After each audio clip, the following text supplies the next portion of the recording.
코로나 상황에서 우리가 예배하지만 또 하나님의 은혜가 또 그 충만함이 우리 안에 또 넘치는 그런 시간이 되어질 줄 믿습니다. 예, 그런 말이 있어요. 우리 안에는 두 마리의 개를 키우고 있다.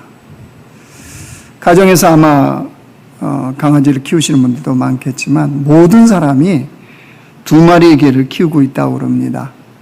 그게 뭐냐면 선입견, 편견. 예, 맞는 말이죠. 다 우리 안에는 선입견이 있고 편견이 있다는 거예요. 사실은 그런 선입견이나 편견으로 사람을 바라보고 상황을 바라보죠. 그런데 이게 때로는 하나님의 역사에 방해꾼으로 등장할 수가 있어요. 내가 가지고 있는 선입견, 편견이.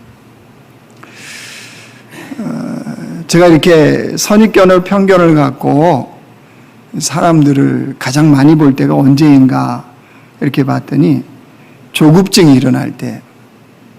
예를 들어서 엘리베이터를 기다리고 있는데 집에서 빨리 내려가야 되는데 이게 위층에 올라가서 한참을 있다든가 또 내려올 것 같았는데 더 올라간다든가 이러면 그 짧은 시간에 수많은 생각과 수많은 정죄가 제 안에서 막 작동을 하는 겁니다.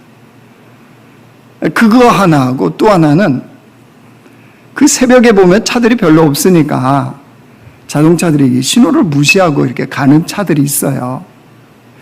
그러면 뭔가 바쁜 일이 있겠죠. 나보다 더 바쁜 일이. 그러면 좀 그렇게 이해하면 되잖아요. 근데 그 이른 시간에도 그냥 쟤는 저렇게 급해서 가서 뭐 하려고 그러나, 진짜 급하게 떠나면 어떡하려고 그러나, 뭐 이런 생각들이 막 이 안에 드는 거예요. 주로 제가 봤더니 조급증이 일어나는 게 그때더라고요. 정죄하고 이러는 게. 그래서 이거를 벗어버리려고 끊임없이 이제 훈련을 좀 하기로 했는데 그때마다 축복하자. 이유가 있겠지. 뭔가 이유가 있을 거야. 주의 이름으로 축복합니다. 주의 이름으로 축복합니다. 왜냐하면 이게 없으면 엘리베이터가 내려오잖아요. 저희 집 층에서 짠 열리잖아요. 그 사람 얼굴 마주 볼 거 아니에요. 얼마나 저는 겸연쩍겠어요. 내가 그렇게 정죄를 하고 바라보는 거니까. 그래서 그거 안 하려고 그 멈춰져 있는 순간부터 주의 이름으로 축복합니다. 이유가 있을까요? 주의 이름으로 축복합니다. 좀 마음이 나아지긴 해요. 그렇게 하고 엘리베이터 문 짜잔 열려서 바라보면 택배 아저씨든 또 어떤 물건을 싣고 오든 좀 마음이 달라지기는 해요. 또 그렇게 신호등 위반하면서 조급하게 가시는 분 바라볼 때 마음이 달라지긴 해요. 그런데 여전히 느끼는 건 뭐냐면 제 안에 선입견이나 편견이나 이 프레임을 가지고 사람을 계속 바라본다는 거예요. 그러다 보면 사실 우리 속에 계속 정죄감이 일어나죠. 그런 시간을 통해서 하나님의 또 다른 놀라운 역사가 있을지 어떻게 압니까? 우리 사실 모르냐. 한치 앞을 모르는데. 근데 그것이 우리에게 방해꾼으로 등장할 수 있다는 거예요. 주님을 믿는 백성들은요, 이걸 깨트리는 게 중요합니다. 어쩔 수 없어라고 하는 게 아니고 진리의 말씀으로 내 안에 자리 잡고 있는 선입견이나 편견의 이 프레임을 어떻게 깨뜨릴 거냐는 거예요. 그래야 사실 우리가 꿈꾸는 일천 비전의 선교도 가능하거든요. 나의 프레임 갖고는 안 되거든요. 그래서 오늘 말씀을 통하여서 어떻게 그 프레임을 깨뜨릴 수 있는지, 그래서 어떻게 하나님의 역사를 우리의 삶에 이루는 거룩한 하나님 나라의 선교가 이루어질 수 있는지를 우리가 오늘 보기를 원합니다. 오늘 본문이 디모데후서죠. 디모데후서는 사도 바울이 디모데에게 쓴 편지예요. 그렇죠? 근데 그것도 후서예요. 두 번째 편지라는 거겠죠. 근데 이때 상황이 사실은 사도 바울이 순교하기 얼마 직전, 그러니까 사실은 사도 바울의 이 땅의 인생이 이제 마감을 향해서 달려갈 그때에 디모데에게 쓴 편지입니다. 죽음이 임박해서 쓴 편지라면 정말 중요한 이야기를 하겠죠. 근데 그 중에 자기가 살아있었을 때 꼭 보고 싶었던 이 사람을 언급하고 있어요. 근데 그 사람이 누구냐면 마가라고 기록하고 있죠. 여러분 11절 한번 보실래요? 11절. 누가만 나와 함께 있느니라. 내가 올 때 마가를 데리고 오라. 그가 나의 일에 유익하니라. 바울은 마가를 사랑했고 신뢰했습니다. 그래서 오늘 본문에 유익한 존재다 이렇게 얘기합니다. 메시지 성경에는요, 마가가 나의 오른팔이 될 것이다 이렇게 번역을 해놨습니다. 뭘 뜻하나요? 바울에게 마가는 그만큼 중요한 사람이 되었다는 거예요. 그런데 성경을 조금 아시는 분들은 이게 이해가 안 되죠. 바울과 마가가 원래 그런 관계가 아니었잖아요. 그죠? 어디로부터 출발하냐 그러면 1차 전도여행 때입니다. 1차 전도여행을 안디옥 교회에서 이제 바나바와 바울을 이제 파송을 합니다. 그래서 전도여행이 시작되는데 그때 바나바의 사촌 동생이 마가였어요. 그래서 그 마가를 동행을 시킵니다. 그리고 1차 전도여행을 출발을 했어요. 그런데 중간에 이 마가가 사고를 쳐요. 어떤 사고를 쳤을까요? 자, 사도행전 13장 13절 보여주세요. 제가 읽겠습니다. 바울과 및 동행하는 사람들이 바보에서 배를 타고 밤빌리아에 있는 버가에 이르니, 밤빌리아에 있는 버가 지역에 이르렀을 때 1차 전도여행 중입니다. 요한은 그들에게서 떠나 예루살렘으로 돌아가고, 이 요한이 누구냐면 이 마가의 히브리식 이름이 요한이거든요. 그러니까 마가가 밤빌리아에 있는 버가 지역에 이르렀을 때 혼자 중도에 예루살렘으로 가버린 거예요. 이게 마가예요, 마가. 마가는 왜 그랬을까요? 우리가 성경에 알고 있는 마가는 부잣집 아들이라고 알려져 있어요. 그렇죠? 어떻게 알아요? 마가 다락방 기억해 보시면 알죠. 마가 다락방. 다락방인데 120명이 들어갔다. 사도행전 첫 시작이 나오지 않습니까? 마가 다락방. 그래서 교회들마다 뭐 마가 다락방 기도회, 뭐 마가 다락방 무슨 기도회 집 뭐 이런 거 정하잖아요. 사실 다락방에 120명 들어갔다. 와, 어마어마한 거죠. 그러니 우리가 마가의 집이 얼마나 부유했는지는 그냥 추정해 볼 수 있는 거죠. 그럼 부잣집 아들로 도련님으로 자라난 마가였으니, 여러분 1차 전도여행이요, 무슨 관광여행도 아니고 이런 전도여행이었으니 보통 힘들고 보통 어려웠겠습니까? 그 당시에 대부분이 배를 타거나 걸어서 이동하는 것이 전도여행이었어요. 그리고 복음을 전하고. 그냥이었나요? 또 얼마나 많은 핍박들이 있었습니까? 바울이 가는 곳곳마다 유대인들이 죽이려고 거기 있잖아요. 돌을 던지고 방해하고. 그러니까 아마 마가가 생각했던 그거 좀 달랐나 봐요. 너무 고생스러운 거예요. 너무 힘든 거예요. 그러니까 전도여행 중간에 마가가 버가 지역에 이르렀을 때 혼자 뭐 했다고요? 예루살렘으로 가버렸어요. 자기 집으로 돌아가 버린 거예요. 이걸 뭐라고 그래요? 얼마나 황당한 거. 바나바나 바울의 입장에서 얼마나 황당했겠어요. 아니 무슨 관광을 하다가 마음이 달라져서 돌아갔다 그러면 이해하죠. 뭐 집에 급한 일이 있었나 보다, 아니면 뭐 여행지가 마음에 안 드나 보다, 이럴 수 있어요. 근데 이거는 하나님 나라 복음을 전하는 지금 전도여행이잖아요. 간 곳곳마다 예수 그리스도의 십자가 부활을 전하고, 귀신 들린 자를 고치고, 또 질병 있는 자를 치유하고, 하나님 나라를 보여주고, 바나바나 바울은 사실 그 복음을 위해서 목숨을 걸고 매일매일을 가는 거거든요. 아니 그런데 이 젊은 마가가 중간에 집으로 돌아가 버렸다. 이해가 되나요? 이해가 안 되죠. 아니 이해할 수가 없는 거죠. 그게 사람이죠. 그러니 여러분 바울의 입장에서는 참 마가가 참 그런 거예요. 이게 사실 불씨가 돼요. 그래서 2차 전도 여행을 이제 또 바나바하고 바울하고 같이 또 계획을 세우거든요. 그래서 2차 전도 여행을 시작하는데 이 바나바가 제안을 하는 거예요. 1차 때 도망갔던 마가를 다시 데리고 가자는 거예요. 기회를 줘야 되지 않겠, 역시 바나바답죠. 기회를 줘야 되지 않겠느냐. 그때 이제 바울의 성격이 나와요. 절대 불가. 있을 수 없다. 다른 것도 아니고 하나님 나라 복음을 전하는데 중도에 탈락한다. 그것도 도망가 버린다. 뭐 질병을 얻은 것도 아니고 어떤 사정이 있었던 것도 아니고 힘들다고 도망친 마가 갈 수 없다는 거예요. 그래서 어떻게 합니까? 사도행전 15장에 그 일을 다루고 있어요. 한번 보여주실래요? 방송실? 졸지 마시고. 자, 제가 읽을게요. 바나바는 마가라는 요한도 데리고 가고자 하나. 그 다음에요. 바울은 밤빌리아가 나오죠? 자기들을 떠나 함께 일하러 가지 아니한 자를, 전도여행 같이 가지 아니한 자를 데리고 가는 것이 옳지 않다 하여, 그 다음에요.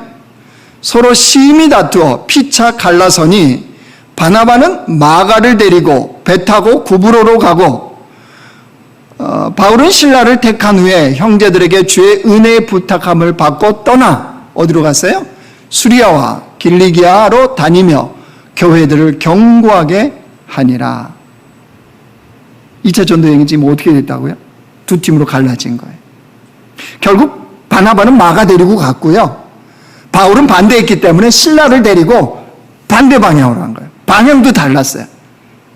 전도여행 원래 세웠던 계획대로 바나바는 그 길을 갔는데 바울은요, 반대 방향으로 가요. 이렇게 이제 2차 전도여행이 시작됐어요. 근데 여러분, 우리가 사도행전에 보면요, 하나님이 바울에 가는 그 길을 자꾸 막으세요. 성경은 무아시아, 우리 소위 말하는 소아시아죠, 소아시아.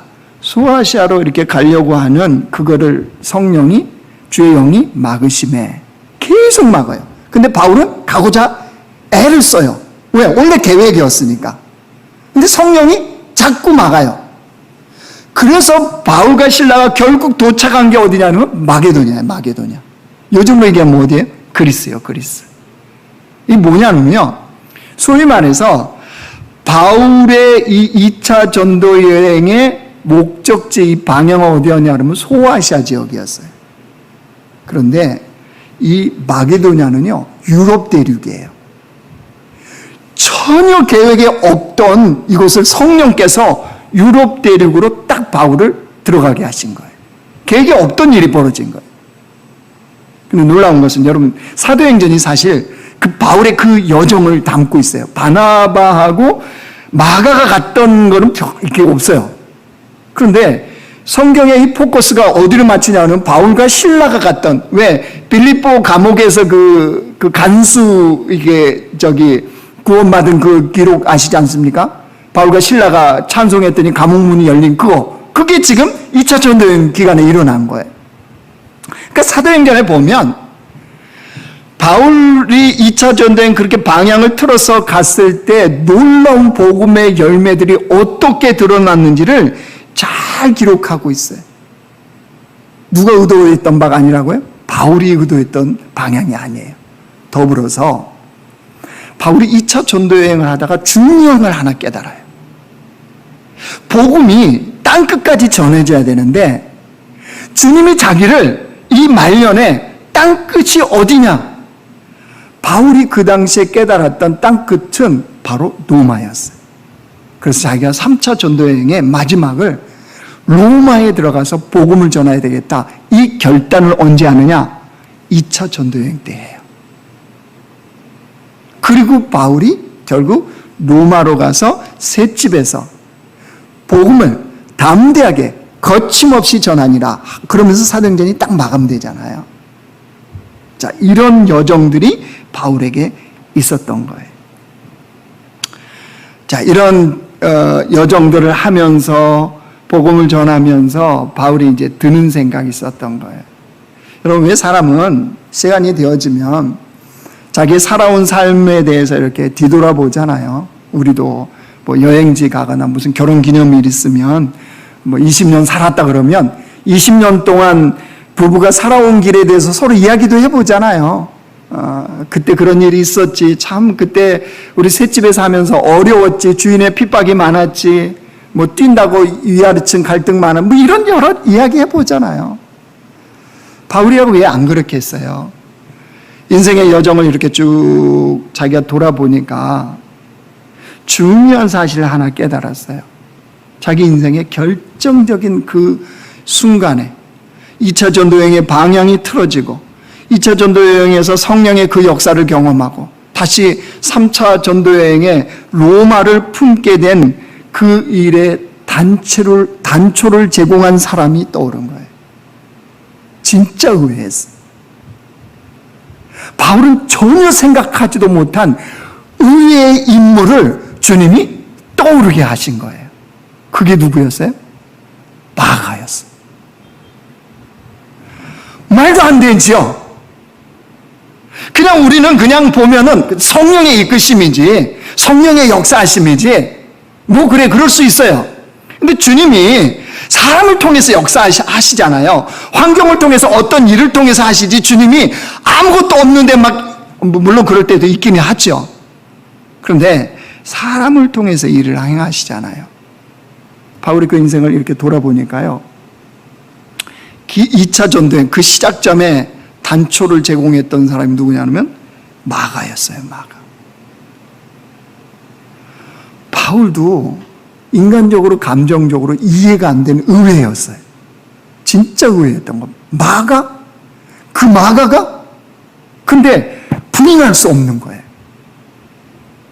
마가 때문에 갈라서서 2차 전도여행했잖아요. 그렇게 가니까 성령이 막으셔서 생각지도 않았던 유럽 대륙에 들어갔잖아요. 그거 하다가 자기가 세계의 심장부인 로마라는 이것을 품게 되어졌잖아요. 그러고 보니까 마가가 꼭 인간적으로 미워해야 될 대상만은 아니었다는 것을 바울이 알게 된 거예요. 그리고 그때부터 그 생각이 들자 주님의 관점으로 마가를 보기 시작했어요. 그리고 그 사건을 해석을 하기 시작한 거예요. 그러니까 그 마가가 고마운 사람인 거예요. 말도 안 되죠. 세상 사람들이 이해 못하죠. 당연히. 바울도 그랬단 말이에요. 그 도망친 마가에 대해서 늘 그의 그릇된 행동, 그 행동 때문에 사실 바울은요, 마음속에서 마가 버려버렸어요. 그 따위는 하나님 나라에 쓰임받을 수 없어. 복음에 합당하지 않아. 예수님이 십자가에서 우리를 위해서 죽어주시고 부활하셨는데 어떻게 주의 나라에 그런 존재가, 그런 행동을 한 사람이 쓰임받을 수 있겠어? 이렇게 사실은 바울 안에 마가 싹 정리됐어요. 그런데 지나온 그 여정들을 뒤돌아보니까 하나님이 그 마가를 통해서 복음의 이 역사에, 하나님 나라의 이 역사에 합력하여 선을 이루셨다는 사실을 바울이 부쩍 깨달은 거예요. 그래서 그때부터 하나님의 관점으로 마가를 보기 시작한 거예요. 그 사건을 하나님의 관점으로 보기 시작한 거예요. 그러니까 그동안은요, 그렇게 믿게만 보였던 마가가 다르게 보이는 거예요. 그 결과가 어떤 결과를 낳았는지 한번 보실래요? 마가와 바울의 관계가 그러면 어떻게 달라졌는지 한번 보실래요? 골로새 4장 보실래요? 자, 이렇게 됐어요. 로마 지금 옥중에 있는 상황이거든요. 로마 감옥에 바울이 갇혀 있어요. 그런데 보세요. 나와 함께 갇힌 아리스다고와 바나바의 생질 마가와, 바울이 로마 감옥에 갇혀 있을 때 누구도 함께 있다고요, 지금? 그 마가예요. 여러분, 이게 뭘 뜻하는 걸까요? 그냥 감옥에 같이 갇혔지, 이게 아니에요. 바울이 그 마가를 화해하고 그 마가와 관계가 회복된 상태라는 것을 보여주는 거예요. 그렇게 어그러지고 깨어지고 버렸던 마가였는데 지금 이 골로새서를 쓸 때 로마의 옥중에 있을 때는 이미 바울과 마가는 화해되었고 관계가 회복된 상태에서 지금 있다는 거예요. 그러자 이제 그 다음부터는 마가와 바울의 관계가 어떻게 돼버렸냐면요, 이렇게 돼버렸어요. 빌레몬서 1장 보여주세요. 빌레몬에게 쓴 편지에 자 마가를 이렇게 소개합니다. 바울이 또한 나의 동역자 누구라고요? 마가. 여러분 성경에서 이 동역자라는 의미가 단지 뭐 사역 같이 했다 이런 의미인 거 아닌 거 아시죠? 바울의 편지에 말미에 항상 보세요. 피를 나눈 형제보다 더한 목숨을 함께 바친, 그래서 늘 문안하라고 그러잖아요. 환영하라 그들을. 나와 함께 주를 위해서 목숨을 건 그들이었다. 그들이 없었다면 내가 있을 수가 없다. 바울이요 서신서 말미마다 항상 고백하고 소개하는 게 이 내용이었어요. 근데 그 자리에 누가 있다고요? 마가가. 마가는 나와 목숨을 함께 바친, 목숨을 함께한 나의 동역자이다. 놀랍지 않습니까? 바울과 마가의 관계가 그렇게 달라진 거예요. 무엇이 이걸 가능하게 했다고요? 하나님의 관점. 주님의 중심으로 그 사람을 보기 시작할 때 이게 가능했다는 거예요. 예전에 인간적으로 볼 때는요, 바울이 볼 때 마가는 신뢰 못할 자, 배신자, 버려야 마땅한 자 이렇게만 봤던 거예요. 그런데 하나님의 관점으로 보니까 그 마가가 비록 그런 행동을 했지만 행동이 없다는 게 아니에요. 행동은 분명히 그렇게 했어요. 그런데 그 행동이 합력하여 선을 이루시는 하나님으로 말미암아 자신의 인생의 복음의 인생, 하나님의 나라의 인생의 행로를 열어주는 도구의 역할을 한 마가였다는 거예요. 그러니까 주님의 관점으로 보면요, 귀한 도구인 거예요. 우리가 큐티하면서 늘 쓰는 용어예요. 수고했다는 거예요. 바울이 처음부터 철저하게 성령께 순종하고 성령의 이끄심에 따라 그렇게만 갔다면 굳이 마가를 그 역할하게 주님 만드셨겠어요? 허락하심이라는 거예요. 그러니까 바울의 입장에서 볼 때는 뭐예요? 은혜의 도구인 거예요. 그 역할 자체도, 그 행동 자체도. 그게 인정되어지니까 결국 바울이 마가를 받아들이고 용서하고 화해하고 동역자로 주의 나라를 세워가는 것이 가능했다는 거예요. 여러분 이게 왜 중요하냐 그러면요, 바울이 그렇게 했으니까 우리가 오늘 알고 있는 마가가 있는 거예요. 만약에 바울이 끝까지 배척했다면, 끝까지 미워했다면, 끝까지 쓸데없는 사람이라고 여겼다면 우리가 오늘날 아는 마가는 없어요. 마가가 이후에 어떻게 달라진 보세요. 근데 바울은요 순교를 해요. 순교를 합니다. 우리가 알려진 바로 이제 죽잖아요. 순교를 하는데 그 이후에 마가가 무엇을 했느냐 그러면요, 베드로전서 5장 보여주세요. 자, 이렇게요. 택하심을 함께 받은 바벨론에 있는 교회가 너희에게 문안하고 내 아들 마가도 그리 하느니라. 자, 베드로전서니까 누가 쓴 편지예요? 베드로가 쓴 편지라고 그러잖아요. 네, 그 베드로가 쓴 편지에 마가를 뭐라고 베드로가 소개해요? 내 아들이라는 거예요. 여러분 영적인 아들이요. 이건 정말 중요한 거잖아요. 우리가 육적인 아들도 그러지만 영적인 아들은요, 이건 너무너무 중요한 거예요. 바울이 순교한 이후에 마가가 베드로를 돕습니다. 그래서 베드로가 가는 곳곳마다 통역관 역할을 해요. 우리가 알듯이 베드로는 어부 출신이잖아요. 요즘 현대 용어로 얘기하면 뭐 별로 좋지 않는 용어인데 가방끈이 뭐 짧다, 얼른 쉽게 이해되시죠? 예, 그럼에도 주님이 선택하면 다 쓰임 받는 거예요. 근데 그런데 실제 이제 복음을 전하고 이거 할 때마다 이게 이제 언어를 자유자재로 베드로가 구사를 못하는 거예요. 이방인도 만나고 유대인도 다 만나는데 근데 그때 통역관 역할을 누가 했냐 그러면 이 마가가 했어요. 그리고 베드로가 사실 이 베드로 전후서 쓸 때 그거에 대해서 베드로가 이렇게 이야기하고 그러면 그걸 쓰는 대필을 한 사람이 누구냐면 마가였어요. 그래서 베드로 전후서는 마가가 대필해서 썼다고 알려져 있어요. 더구나 사복음서에 마가복음이 나오죠. 마가복음 누가 썼다고요? 누가복음 누가 썼어요? 그렇죠. 마가가 쓴 거예요. 마가. 이게 뭘 말하냐면요. 초대교회에서 마가는 없어서는 안 될 인물이 된 거예요. 정말 중요한 인물이 된 거예요. 여러분 이게 어떻게 가능했다고요? 바울이요, 바울.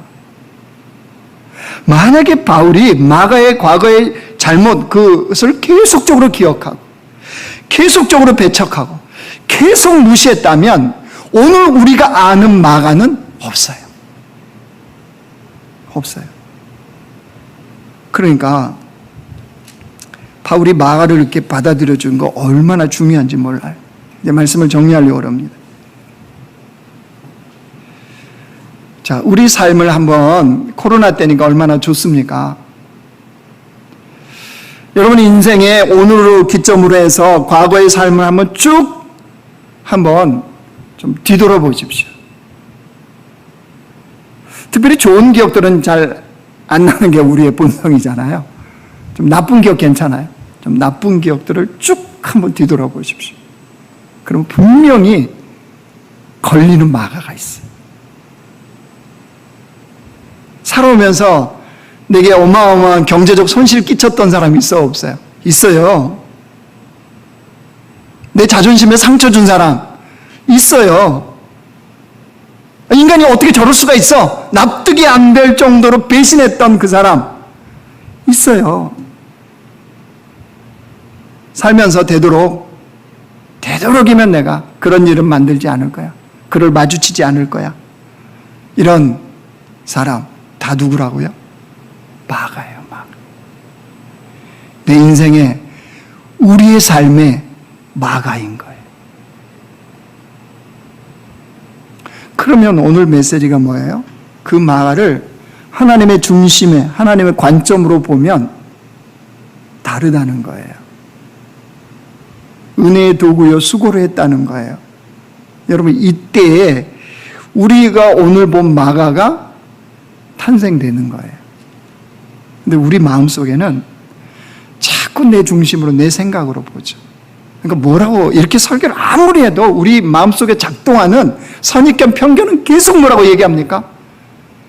그래도 걔가 나한테 잘못했다고 용서를 구해야지.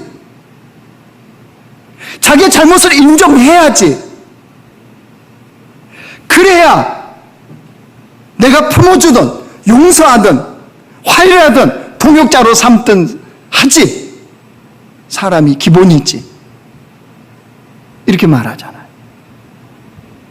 그래서 여러분 잘 들으십시오. 그래서 내 인생에 마가가 안 만들어지는 거예요. 변화된 마가요. 하나님 손에 의해서 쓰임받는 이 시대에 주님의 마가가 없는 거예요. 즉 다시 말하면 내 마가는 있어요. 내 마가. 나를 힘들게 하고 어렵게 하고 상처 주고 만나고 싶지 않은 마가는 있는데 주님 손에 붙들린 마가가 없는 거예요. 이 시대 그리스도인들의 삶, 저를 비롯해 우리 그리스도인들의 삶은 이런 내 마가는 있는데 주님의 손에 의해서 쓰임받는 마가는 만들어내지 못하는 거예요. 근데 성경은 진리의 말씀은 늘 뭐라 그래요? 그렇게 설령 내가 당한 마가라 이 바울이라 할지라도 그 마가를 어떻게 하라고요? 주님의 관점에 보라는. 그러면 돼요. 부부싸움도 왜 계속 부부싸움이 되나요? 잘못했다는 사람이 하나도 없어. 그렇지 않나요? 잘못했다는 사람이 없으니까 부부싸움이 이루어지는 거지. 부부 중에 한 사람이 이게 늘 잘못했다고 얘기하는 사람이 사실 성숙한 사람이에요. 아내분들이 착각하지 마세요. 남편분들이 힘이 없고 뭐 이렇게 그잖아요. 더 성숙해서 그런 거예요, 사실은. 성숙한 사람이 미안하다, 용서해달라. 그러면 사실 싸우면 안 되잖아요. 그게 돼야 되잖아요. 마찬가지란 말이에요. 야곱과 에서 한번 생각해 보실래요? 야곱과 에서가 어떻게 화해가 되나요? 둘 다 할 말이 얼마나 많겠습니까? 그죠? 에서의 입장에 보면 칼 자객 400명 왜 들고 가요? 죽이겠다는 거잖아요, 이거는. 어떻게 그게 화해가 이루어지던가요, 성경에 보면. 야곱이 뭐예요? 하나님의 관점에서 자기 인생을 보기 시작하죠. 이름이 이스라엘이라 이렇게 바꿔주잖아요, 하나님이. 이스라엘 이름 바뀌었는데 야곱의 형편이 뭐예요? 환도뼈가 부러져 갖고 질질 끌죠. 하나님과 밤새 씨름했다며요, 천사하고. 죽기 살기로 된 거 아니에요, 이거? 그것이 영적인 씨름이든 뭐든. 그러면 몰고를 한번 생각. 아니, 우리 기도원 가서 진짜 내 인생에 생사 관련 문제 갖고 기도하고 아침에 나오면 뭐 신사적인 모습으로 쫙 하고 나와요? 아니죠. 울고 콧물, 눈 붓고, 머리는 헝클어지고, 그죠? 그러고 나오는 거 아니에요? 근데 그렇게 야곱이 분명히 형을 만난 거예요.